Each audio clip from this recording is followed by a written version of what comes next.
नमस्कार दोस्तों, भक्ति जीवन चैनल पर आप लोगों का स्वागत है। आइए सुनते हैं श्रीमद् भागवत गीता का छठा और सातवां अध्याय। पहले छठे अध्याय सुनेंगे दोस्तों।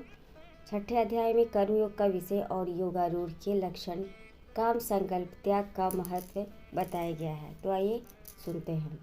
जय श्री कृष्ण। श्री भगवान बोले, जो पुरुष कर्म फल का आश्रय न लेकर करने योग कर्म करता है वह सन्यासी तथा योगी है, और केवल अग्नि का त्याग करने वाला सन्यासी नहीं है तथा केवल क्रियाओं का त्याग करने वाला योगी नहीं है। हे अर्जुन, जिसको सन्यास गीता अध्याय 3 श्लोक 3 की टिप्पणी में इसका खुलासा अर्थ लिखा है, ऐसा कहते हैं, उसी को तू योग गीता अध्याय 3 श्लोक 3 की टिप्पणी में इसका खुलासा अर्थ लिखा है जान, क्योंकि संकल्पों का त्याग न करने वाला कोई योग में आरूढ़ होने की इच्छा वाले मननशील पुरुष के लिए योग की प्राप्ति में निष्काम भाव से कर्म करना ही हेतु कहा जाता है, और योगारूढ़ हो जाने पर उस योगारूढ़ पुरुष का जो सर्व संकल्पों का अभाव है वही कल्याण में हेतु कहा जाता है। जिस काल में न तो इंद्रियों के भोगों में और न कर्मों में ही आसक्त होता है, उस काल में सर्व संकल्पों का त्यागी पुरुष योगारूढ़ कहा जाता है। अपने द्वारा अपना संसार समुद्र से उद्धार करे और अपने को अधोगति में ना डाले, क्योंकि यह मनुष्य आप ही तो अपना मित्र है और आप ही अपना शत्रु है। जिस जीवात्मा द्वारा मन और इंद्रियों सहित शरीर जीता हुआ है, उस जीवात्मा का तो वह आप ही मित्र है, और जिसके द्वारा मन तथा इंद्रियों सहित शरीर नहीं जीता गया, उसके लिए वह आप ही शत्रु के सदृश शत्रुता में बर्बरता है। सर्दी गर्मी और सुख दुख आदि में तथा मान और अपमान में जिसके अंतकरण की वृत्तियाँ भली भांति शांत है, ऐसे स्वाधीन आत्मा वाले पुरुष के ज्ञान में सच्चिदानंद घन परमात्मा सम्यक प्रकार से स्थित है, अर्थात उसके ज्ञान में परमात्मा के सिवा अन्य कुछ है ही नहीं। जिसका अंतकरण ज्ञान विज्ञान से तृप्त है, जिसकी स्थिति विकार रहित, जिसकी इंद्रियां भली भांति जीती हुई है और जिसके लिए मिट्टी पत्थर और स्वर्ण समान है, वह योगी युक्त अर्थात भगवत प्राप्त है, ऐसे कहा जाता है। सुदृढ़ स्वार्थ रहित, जिसका हित करने वाला मित्र वैरी, उदासीन पक्षपात रहित, मध्यस्थ, दोनों ओर की भलाई चाहने वाला, द्वेष और बंधुगणों में, धर्मात्माओं में और पापियों में भी समान भाव रखने वाला अत्यंत श्रेष्ठ है। मन और इंद्रियों सहित शरीर को वश में रखने वाला, आशा रहित और संग्रह रहित योगी अकेला ही एकांत स्थान में स्थित होकर आत्मा को निरंतर शुद्ध भूमि में, जिसके ऊपर क्रमशः कुशा मृगछाला और वस्त्र बिछे हैं, जो न बहुत ऊंचा है और न बहुत नीचा, ऐसे अपने आसन को स्थिर स्थापन करके उस आसन पर बैठकर चित्त और इंद्रियों की क्रियाओं को वश में रखते हुए मन को एकाग्र करके अंतःकरण की शुद्धि के लिए योग का अभ्यास करें। काया, सिर और गले को समान एवं अचल धारण करके और स्थित होकर अपनी नासिका के अग्रभाग पर दृष्टि जमा कर अन्य दिशाओं को न देखता हुआ ब्रह्मचारी के व्रत में स्थित, भय रहित तथा भली भांति शांत अंतःकरण वाला सावधान योगी मन को रोक कर मुझ में चित्त वाला और मेरे परायण होकर स्थित होए। वश में किए हुए मन वाला योगी इस प्रकार आत्मा को निरंतर मुझ परमेश्वर के स्वरूप में लगाता हुआ मुझ में रहने वाली परमानंद की पराकाष्ठा रूप शांति को प्राप्त होता है। हे अर्जुन, यह योग न तो बहुत खाने वाले का, न बिल्कुल न खाने वाले का, न बहुत शयन करने के स्वभाव वाले का और न सदा जागने वाले का ही सिद्ध होता है।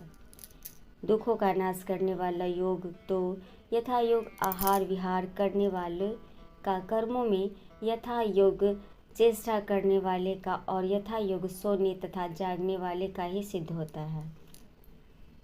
अत्यंत वश में किया हुआ चित्त जिस काल में परमात्मा में ही भली भांति स्थित हो जाता है, उस काल में संपूर्ण भोगों से स्पृहारहित पुरुष योग युक्त है, ऐसा कहा जाता है। जिस प्रकार वायु रहित स्थान में स्थित दीपक चलायमान नहीं होता, वैसे ही उपमा परमात्मा के ध्यान में लगे हुए योगी के जीते हुए चित्त की कही गई है। योग के अभ्यास से निरुद्ध चित्त जिस अवस्था में उपराम हो जाता है और जिस अवस्था में परमात्मा के ध्यान से शुद्ध हुई सूक्ष्म बुद्धि द्वारा परमात्मा को साक्षात करता हुआ सच्चिदानंद घन परमात्मा में ही संतुष्ट रहता है। इंद्रियों से अतीत केवल शुद्ध हुई सूक्ष्म बुद्धि द्वारा ग्रहण करने योग्य जो अनंत आनंद है, उसको जिस अवस्था में अनुभव करता है, जिस अवस्था में स्थित वह योगी परमात्मा के स्वरूप से विचलित होता ही नहीं। परमात्मा की प्राप्ति रूप जिस लाभ को प्राप्त होकर उसे अधिक दूसरा कुछ भी लाभ नहीं मानता और परमात्मा प्राप्ति रूप जिस अवस्था में स्थित योगी बड़े भारी दुख से भी चलायमान नहीं होता। जो दुख रूप संसार के संयोग से रहित था, जिसका नाम योग है, उसको जानना चाहिए। वह योग न उकसाए हुए अर्थात धैर्य और उत्साह युक्त चित्त से संकल्प से उत्पन्न होने वाली संपूर्ण कामनाओं को निःशेष रूप से त्याग कर और मन द्वारा इंद्रियों के समुदाय को सभी ओर से भली भांति क्रम से अभ्यास करता हुआ उपरति को प्राप्त हो तथा धैर्य युक्त बुद्धि वाला मन को परमात्मा में स्थित करके परमात्मा के सिवा और कुछ भी चिंतन न करे। यह स्थिर न रहने वाला और चंचल मन जिस शब्दादि विषय के निमित्त से संसार में विचरता है, उस विषय से होकर यानी हटाकर उसे बार बार परमात्मा में ही निरुद्ध करें। क्योंकि जिसका मन भली भांति शांत है, जो पाप से रहित है और जिसका रजोगुण शांत हो गया है, ऐसे इस सच्चिदानंद घन ब्रह्म के साथ एक ही भाव हुए योगी को उत्तम आनंद प्राप्त होता है। वह पाप रहित योगी इस प्रकार निरंतर आत्मा को परमात्मा में लगाता हुआ सुखपूर्वक पर ब्रह्म परमात्मा की प्राप्ति रूप अनंत आनंद का अनुभव करता है। सर्वव्यापी अनंत चेतन में एक ही भाव से स्थित रूप योग से युक्त आत्मा वाले तथा सब में समभाव से देखने वाला योगी आत्मा को संपूर्ण भूतों में स्थित और संपूर्ण भूतों को आत्मा में कल्पित देखता है। जो पुरुष संपूर्ण भूतों में सबके आत्म रूप मुझ वासुदेव को ही व्यापक देखता है और संपूर्ण भूतों को मुझ वासुदेव के अंतर्गत गीता अध्याय 9 श्लोक 6 में देखना चाहिए देखता है, उसके लिए मैं अदृश्य नहीं होता और वह मेरे लिए अदृश्य नहीं होता। जो पुरुष एक ही भाव में स्थित होकर संपूर्ण भूतों में आत्मस्वरूप से स्थित मुझ सच्चिदानंद घन वासुदेव को भजता है, वह योगी सब प्रकार से बरबता हुआ भी मुझ में ही बरतता है। हे अर्जुन, जो योगी अपनी भांति जैसे मनुष्य अपने मस्तक, हाथ, पैर और गुदा आदि के साथ ब्राह्मण, क्षत्रिय, शूद्र और मलेच्छादिकों का सा वर्ताव करता हुआ भी उनमें आत्मभाव अर्थात अपनापन समान होने से सुख और दुख को समान ही देखता है, वैसे ही सब भूतों में देखना अपनी भांति सम देखना है। संपूर्ण भूतों में सम देखता है और सुख अथवा दुख को भी सब में सम देखता है, वह योगी परम श्रेष्ठ माना गया है। अर्जुन बोले, हे मधुसूदन, जो यह योग आपने समभाव से कहा है, मन के चंचल होने से मैं इसकी नित्य स्थिति को नहीं देखता हूँ, क्योंकि हे कृष्ण, यह मन बड़ा चंचल, प्रमथन स्वभाव वाला, बड़ा दृढ़ और बलवान है। इसलिए उसको वश में करना मैं वायु को रोकने की भांति अत्यंत दुष्कर मानता हूँ। श्री भगवान बोले, हे महाबाहो, निसंदेह मन चंचल और कठिनता से वश में होने वाला है, परंतु हे कुंती पुत्र अर्जुन, यह अभ्यास गीता अध्याय 12 श्लोक 9 की टिप्पणी में इसका विस्तार देखना चाहिए और वैराग्य से वश में होता है। जिसका मन वश में किया हुआ नहीं है, ऐसे पुरुष द्वारा योग दुष्प्राप्य है और वश में किए हुए मन वाले प्रयत्नशील पुरुष द्वारा साधन में उसका प्राप्त होना सहज है। यह मेरा मत है। अर्जुन बोले, हे कृष्ण, जो योग में श्रद्धा रखने वाला है किंतु संयमी नहीं है, इस कारण जिसका मन अंत काल में योग से विचलित हो गया है, ऐसा साधक योग की सिद्धि को अर्थात भगवत साक्षात्कार को न प्राप्त होकर किस गति को प्राप्त होता है। हे महाबाहो, क्या यह भगवत प्राप्ति के मार्ग में मोहित और आश्रय रहित पुरुष छिन्न भिन्न बादल की भांति दोनों ओर से भ्रष्ट होकर नष्ट तो नहीं हो जाता। हे कृष्ण, मेरे इस संशय को संपूर्ण रूप से छेदन करने के लिए आप ही योग्य हैं, क्योंकि आपके सिवा दूसरा इस संशय का छेदन करने वाला मिलना संभव नहीं है। श्री भगवान बोले, हे पार्थ, उस पुरुष का न तो इस लोक में नाश होता है और न परलोक में ही, क्योंकि हे प्यारे, आत्मोद्धार के लिए अर्थात भगवत प्राप्ति के लिए कर्म करने वाला कोई भी मनुष्य दुर्गति को प्राप्त नहीं होता। योग भ्रष्ट पुरुष पुण्यवानों के लोकों को अर्थात स्वर्ग आदि उत्तम लोकों को प्राप्त होकर उनमें बहुत वर्षों तक निवास करके फिर शुद्ध आचरण वाले श्रीमान पुरुषों के घर में जन्म लेता है। अथवा वैराग्यवान पुरुष उन लोकों में न जाकर ज्ञानवान योगियों के ही कुल में जन्म लेता है, परंतु इस प्रकार का जो यह जन्म है सो संसार में निसंदेह अत्यंत दुर्लभ है। वहाँ उस पहले शरीर में संग्रह किए हुए बुद्धि संयोग अर्थात समबुद्धि रूप योग के संस्कारों को अनायास ही प्राप्त हो जाता है। और हे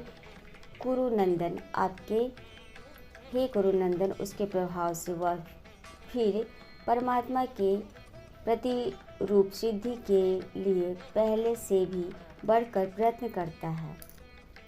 वह सब दिख से श्रीमानों के घर में जन्म लेने वाला योग भ्रष्ट पुरुष समझना चाहिए। श्रीमानों के घर में जन्म लेने वाला योग भ्रष्ट पराधीन हुआ भी उस पहले के अभ्यास से ही निसंदेह भगवान की ओर आकर्षित किया जाता है तथा समबुद्धि रूप योग का जिज्ञासु भी वेद में कहे गए हुए सकाम कर्मों के फल को उल्लंघन कर जाता है, परंतु प्रयत्न पूर्वक अभ्यास करने वाला योगी तो पिछले अनेक जन्मों के संस्कार बल से इसी जन्म में संसिद्ध होकर संपूर्ण पापों से रहित हो फिर तत्काल ही परम गति को प्राप्त हो जाता है।